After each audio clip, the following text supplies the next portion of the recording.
Hello, and welcome to a brand new Parry's Pickups. Now, as promised, a second video from Denmark before I return back to the UK for Christmas. And yes, I've probably got enough to do another one, but we're going to pile all this into one episode, so I might be quite brief with a few of these games I've got here. But yeah, I've been at Blue City again. Oh, of course I have. This is Denmark's premier cheap PS3 and Xbox 360 store. So what did I get from there this time, you may ask? Well, first of all, if I just count the... Yeah, I think that was it. They do a deal. They do a deal for a 5 for 100 krona. Works out roughly about £10. And you may wince when I show you this first game here. But it's Aliens Colonial Marines. Oh no, not Colonial Marines. Everyone hates this game. So why did I pick it up?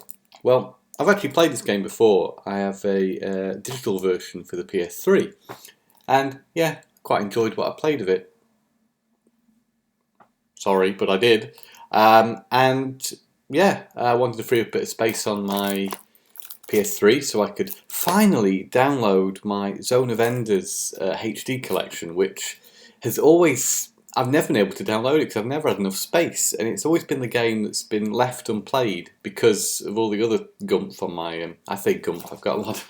all the other games that I've got on the PS3. So to enable me to play that game, I have purchased this game. Interesting game? Well, yeah. I mean, you can technically call this a freebie because the deal's so good. I was happy with the rest of the stuff I got in there. Next up was Ace Combat 6. I don't have a combat flight simulator. Well, I do. I have... oh, gosh. There's a World War II one, I think. It's World War II or World War One. One of the two of them. I forget what that game's called now. Birds of Prey? That sounds like... it's like a totally different game, but I do have a more vintage war combat flight simulator, whereas this is obviously a more modern one. So Ace Combat 6, I've played Ace Combat 3 and really enjoyed that back on the PS1. I've not played an Ace Combat game since. So, yeah, not sure what this one's going to be like. It was, according to this at least, an Xbox 360 exclusive. I'm not aware if that's still the case or if it got released on PC or any other formats, but yeah, looking forward to giving that a go when I'm back over Christmas because I don't have a 360 here and I don't think that's one of the games that are backwards compatible with Xbox One. The limited edition of Grid 2. Grid was a series that I first played, I think, yeah, on the Xbox 360. I played a demo of the original Grid, and I have to say I couldn't get to grips with it for whatever reason. Yeah, as you'll see later, that totally changed now. But this one is Grid 2. I assume it's an upgrade to the original Grid, which is rather good. More on that later. So, yeah, happy to have picked that up in the deal as well. Next up is Lego The Lord of the Rings. I've got Lego The Hobbit on the Wii U and quite enjoyed that and never picked this one up back in the day. And I do enjoy the Lego games. They are especially good co-op games. Not without their glitches, which is my biggest gripe with them. But otherwise, I'm looking forward to playing this one. Now, I haven't played the previous game in this series. It's the reinvention of Castlevania, the Lords of Shadow series. This is the second game. Oh, sorry, for Xbox 360. Sorry, I did play. I think a demo of the original one and rather liked it back on the PS3. I think so. I'm not sure how this measures up to the original one. If it's any better, I think when it came out, it was kind of there wasn't mediocre. I think the response to this game was at the time, but based on its pedigree for the first one, and me assuming that the developer's the same and it's a similar sort of game, I picked this one up, and that was the 5 for 100 deal. Now, I think that is pretty good, but I don't know exactly now because 360 prices have dropped, and having not been in the UK for a while, I've not seen, for example, what CX are charging for these games, but for all of them. I imagine this one's probably worth more than £2. So by that logic, if these are all worth £2 each, and I've done, if I did the math correctly, I've done an all right job there, I'd say. So let me know what you think of that deal. Is it worth it? I thought it was. So while I was in there, I saw a copy of Sonic Freeriders for 50 kroner. That's about £5. Oh, now Tom. Oh, maybe that wasn't such a good idea. Maybe it wasn't. Maybe this game is incredibly affordable and probably cheaper than about a £5 in the UK. But I decided to go just get it because I see it around a lot, and I do collect Sonic games. This is what I didn't have. I don't have a Kinect though. Call me crazy. This is more of a completionist purchase. But I do intend on getting a Kinect because back when I lived with my good friend and fellow podcaster, Matthew Boyle, we were using his Kinect quite a bit, and I bought a couple of games while I was living with him to play on the Kinect. Those were Dragon Ball Z for Kinect, and the other one was, I think it was one of the dancing... Oh my lord, my memory is failing me here. The one made by Harmonix, the dancing game made by Harmonix, the third version of that series. Oh dear, I can't remember that one. Anyway, it wasn't called Dancing Stage, that's the Konami one. It wasn't called Just Dance. Yeah, anyway, we'll move on from there swiftly. Another game made by Harmonix that I picked up was Rock Band 2. I used to play Rock Band solely on the Wii. Since then, I've got myself I found a copy of Rock Band 3 incredibly cheap for the PS3, and also I found one of the John Lennon Beatles guitars for a very reasonable price. So I decided that I'd pick up those two and just enable me to play the Rock Band games in HD, and it was an affordable deal. So yeah, I've got Rock Band 3 already for the PS3, but Rock Band 2's got some great songs on it. I know this because I've played the Wii one to death. So yeah, it's a bit of an upgrade really, the PS3 version of Rock Band 2. Oh, well, they're all falling all over the place. The next game I picked up while I was in Blue City again. But by the way, that was about £3. Still don't know if that's good or not, maybe not. But there's Demon's Souls. This was 50 kroner, about £5. It is the special Black Phantom edition. And I have the art book that came with it in my bedroom as I was having a flick through with it. It's nothing special. But what is probably a little bit more interesting than that is this interesting strategy guide with a nice phallic shaped object on the cover. Anyway, so this is a fairly comprehensive walkthrough for Demon's Souls, and I think again with Demon's Souls, for a game like Demon's Souls, a walkthrough strategy guide would be fairly helpful. And so this, yeah, it's just the game itself looks exactly the same as I think the other copy would, apart from it hasn't got a barcode. But yes, this is a PlayStation exclusive, forerunner to the Dark Souls series, which is known for its notorious difficulty. At the price, I was very happy to give this a go. I played a little Dark Souls and quite enjoyed it, although found it, yeah, as many do, rather challenging. But that's alright. You know, nothing wrong with a challenge from time to time. Next up was a game given to me by my friend and fellow podcaster Matt Boyle, who's got 2 shout-outs already on this episode. Well done, Matt. And yeah, this is a game I do already own. It's Skylanders Swap Force. I own it for the PS3 already. So now I have a 360 copy, which would make this the only 360 Skylanders game I've got.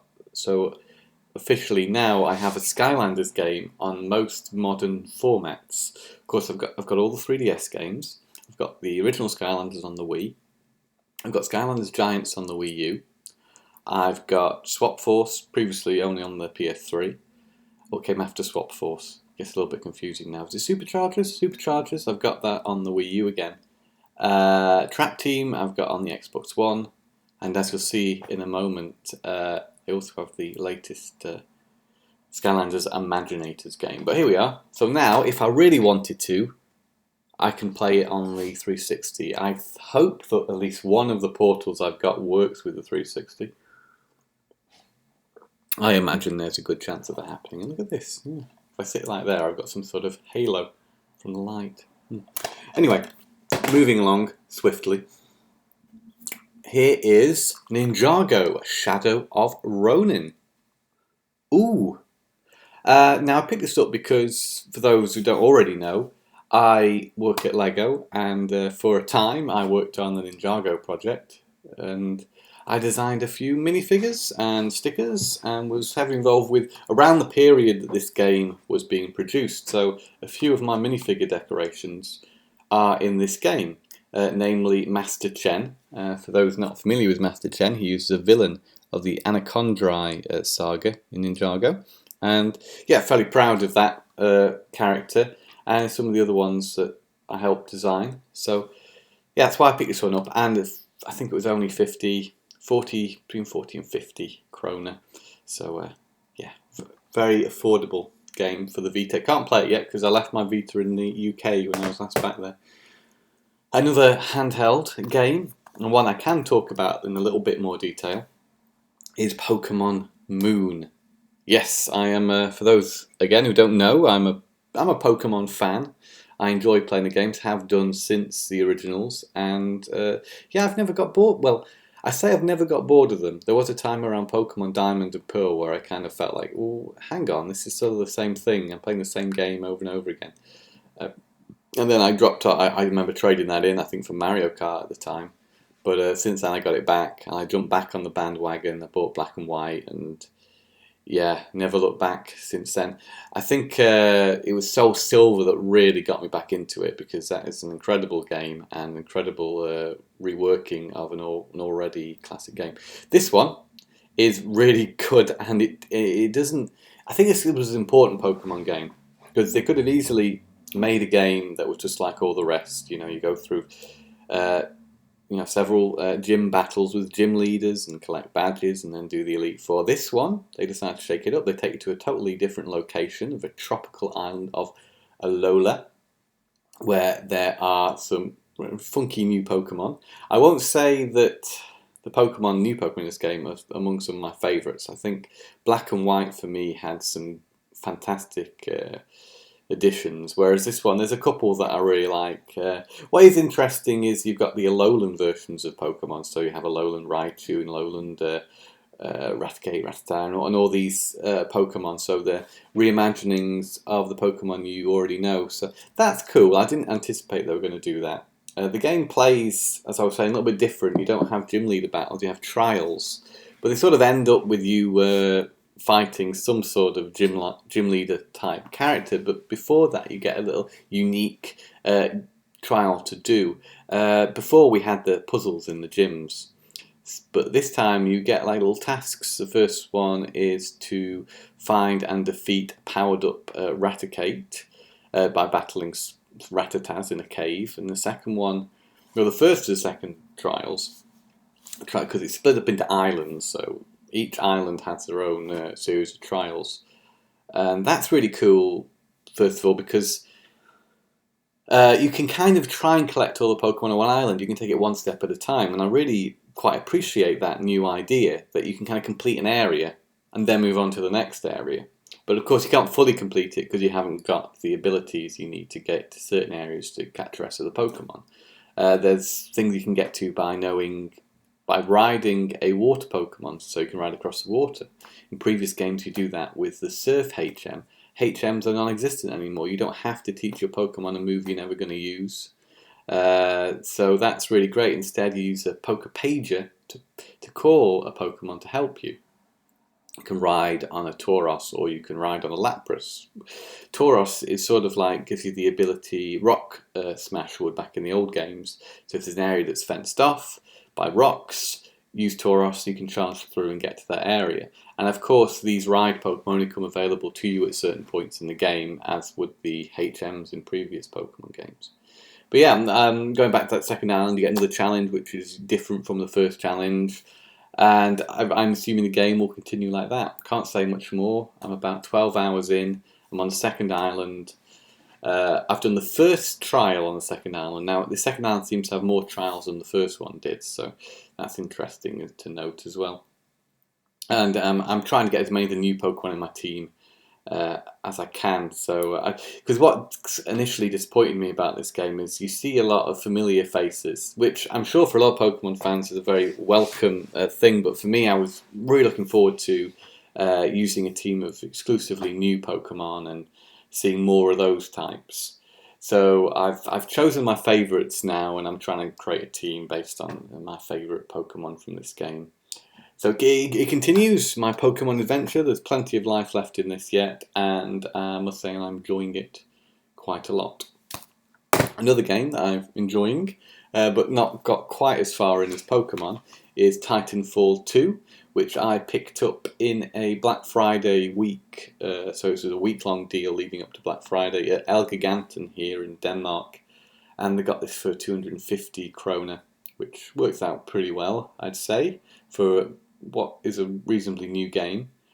Titanfall 2 is probably the most interesting first-person shooter I played in a while. For example, the levels are sort of they're objective based a little bit more. At least they were in the first mission that I played through, and I really appreciate that kind of objective based gameplay. It wasn't just get from one point to the other and shoot all the bad guys. There was items to collect, and it has some platforming as you can run up walls. And so that also adds another dimension to the gameplay. And of course, then you've got the Titan, which is this big robot creature you can climb into, and yes, unleash your firepower upon your enemies. Good game. Happy with it. I mean, the hype around this was reasonably high, and it got a lot of good reviews coming out, and I've heard great things about the single player. So far, I like the single player. It hasn't blown me away. But I've been told that keep playing, so apparently it's a short campaign, and I'll find even more things to enjoy in Titanfall 2. So I think that was a very worthwhile game to pick up, and a game which I haven't really played yet. I played about 20 minutes of it maybe. Skylanders Imaginators, which I got half price, and 250 kroner with the portal with the two figures, and I had to pick up the Crash Bandicoot figures as well because they look cool. Simply.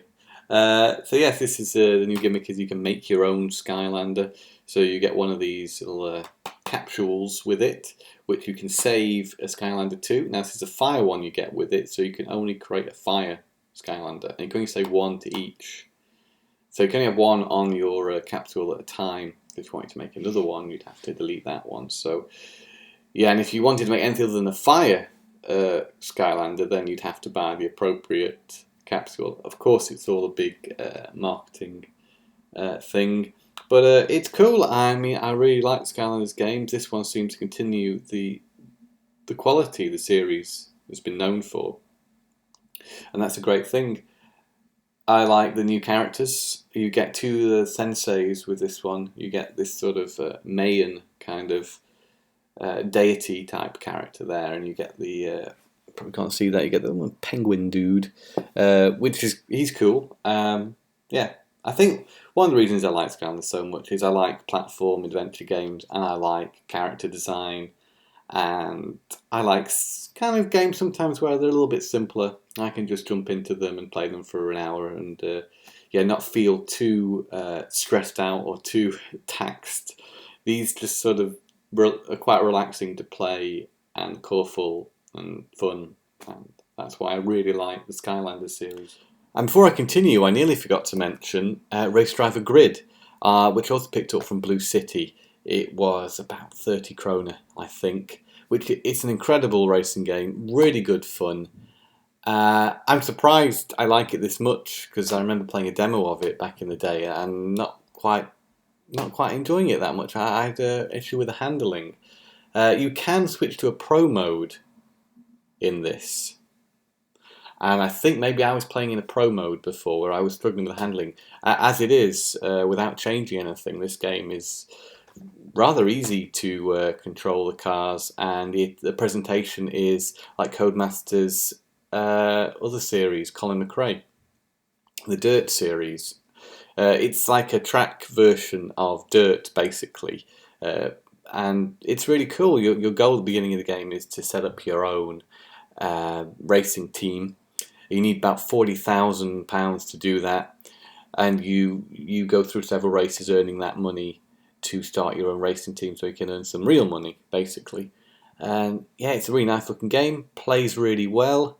I hope that the other game I've got, Race Driver Grid 2, we can build upon it and maybe be an even better game. It's just nice to have a Race Driver Grid game on now the PS3 and also on the Xbox 360 as well. Phew! So we're nearly there. There's only one more thing to talk about. And I was in GameStop here in Denmark looking for Christmas gifts. I did manage to pick one up for a friend of mine. And while I was there, I found something for myself, which I've been thinking about getting. And that was the Amiibo of the blue Yoshi. I have the green already, and my girlfriend has the Mega Yarn Yoshi and the pink Yoshi. So I thought, oh, it'd be nice to get the blue one, and then between us we've got a full collection of all the different Yoshis, and these are really nice. I do like the blue one a lot. I have the green one. You can maybe see it on the cabinet in the distance, but what really convinced me to pick this up was the price, and that's one kroner, 1 Danish kroner. This was one of those things they were trying to get rid of for some reason. I remember when I used to work at Game in the UK, occasionally games would scan in at a penny. Mostly it was strategy guides that we were just trying to get rid of, and yet you could just purchase them for a penny. So 1 kroner is very affordable. It's roughly 10 British pence, 10p. And as I went up to the counter, I said, "Is this right? It seems very cheap." I probably shouldn't have said anything, but I didn't want to pull the wool over anyone's eyes. Yeah, the girl at the checkout said, "Oh yeah, I priced it up myself. I asked the manager. It is just 1 kroner." So that's it. I bought it, and yeah, bargain of the week, I'd say. So there we have it. The last Parry's pickups from Denmark of 2016. Thank you again for continuing to watch the videos. I hope you're still enjoying them. Let me know what you think of them. Let me know if you'd really like to see some gameplay footage in these videos. I imagine it would be quite a nice addition. I have been looking at possible options for recording footage. Haven't got there quite yet. I've been bidding on a couple of things on eBay recorders, but I've not won one yet, and they've been getting quite expensive. Problem being is I want to get one that's compatible with older systems, and I know the one I was looking at is quite desirable because the newer capture devices don't support AV, which is what I need to record older games. But there we have it. Thanks again, and next time I'll see you, it'll be an episode from the UK, and you can see all those games that I've been buying off eBay over the past few months. Yeah. Anyhow, happy gaming, or should I say game on, and we'll see you again soon. Cheerio.